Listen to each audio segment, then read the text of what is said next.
I didn't understand the joy of owning a pet until after I graduated college.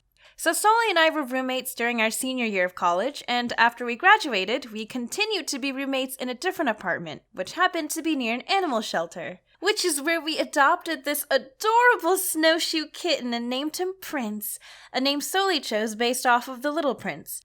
I'll spare you the boring adoption details, but more importantly, look at how cute he was as a little kitten. Aww, he's still super cute now. Look at him, I just want to squeeze his fuzzy little cheeks. He's such a beautiful boy. The one thing that really stuck out to me when I first saw him was that he looked like a cute little mascot for a Magical Girl series with that little forehead power gem. Finally, I was one step closer to fulfilling my childhood dream of becoming a magical girl.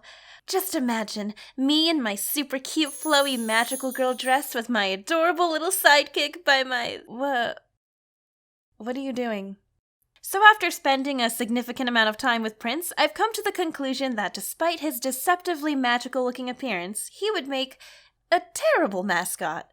Because suppose he was granted the ability to speak and magic powers, he is still, at his very core, a cat. So I imagine my hypothetical superhero life going a little something like this.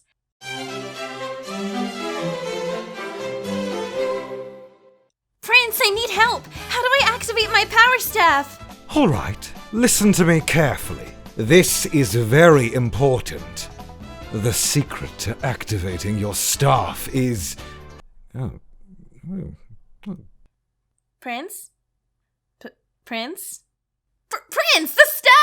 Yeah, I know. Hang on. I need to mess with this dangly thing for a second.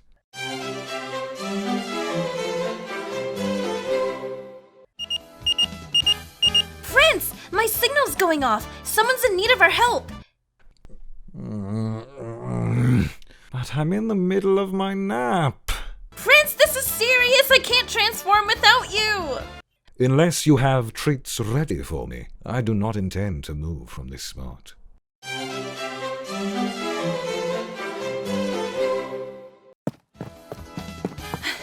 Okay, Prince, we're almost there. Get ready. Wait! Huh? What are you... I gotta clean this one spot real quick. Oh my god, right now? Yeah, this is like super important. Give me a sec.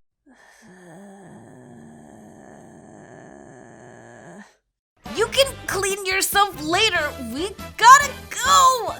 So, maybe not the best candidate for a Maho Shoujo mascot, but he can at least look the part. I've noticed I've become one of those cat moms who are constantly ready to shove pictures of their cats in people's faces. It's all fine and dandy when you're around other cat owners and you exchange cat pictures like candy, but then with other people who don't relate to how you feel about your cat, the enthusiasm is just not there. Hey Ditus, look at this adorable picture of Prince! Emily, you've already shown me this picture at least 20,000 times already. Give it a break. I know, but I just wanted to remind you how cute he is. Isn't he just the sweetest? He's alright. Just look at him. Look at that cute little face. I see him all the time. You don't have to show me every single picture, okay? Look at my son. Look at him. Look into his big, beautiful, hypnotic eyes and tell me he isn't the cutest freaking cat you've ever seen in your entire life, damn it. You know what? He is cute.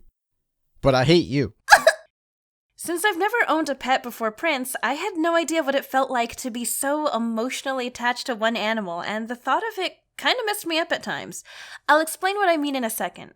Soleil, on the other hand, is no stranger to owning pets. She's had rats, cats, ferrets, rabbits, and a dog, so she's been familiar with the roller coaster of emotions that comes with loving and losing an animal.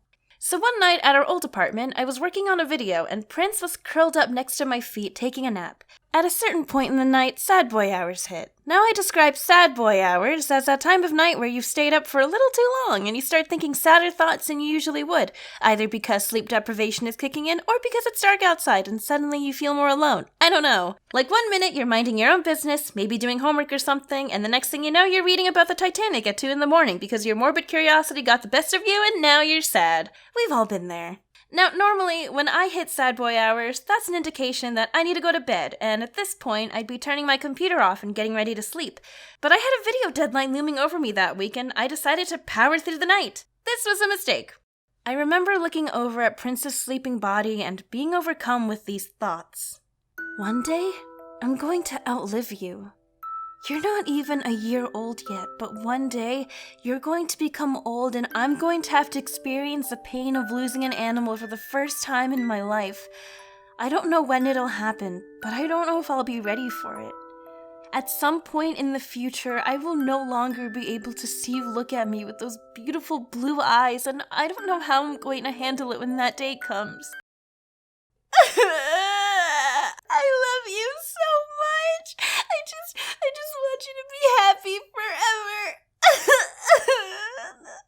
So I spent like 20 minutes sobbing on top of a cat at like 3 a.m. Don't judge me, okay? We've all had moments like this. Nobody is immune to sad boy hours, alright? That's a fact.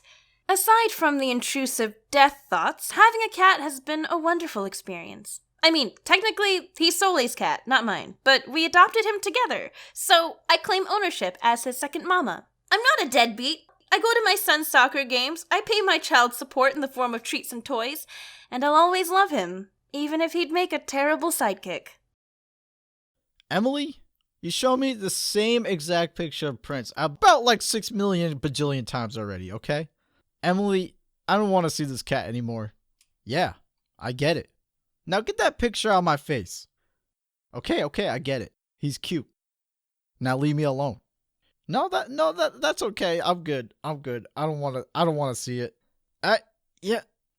Okay, I admit it. He's cute.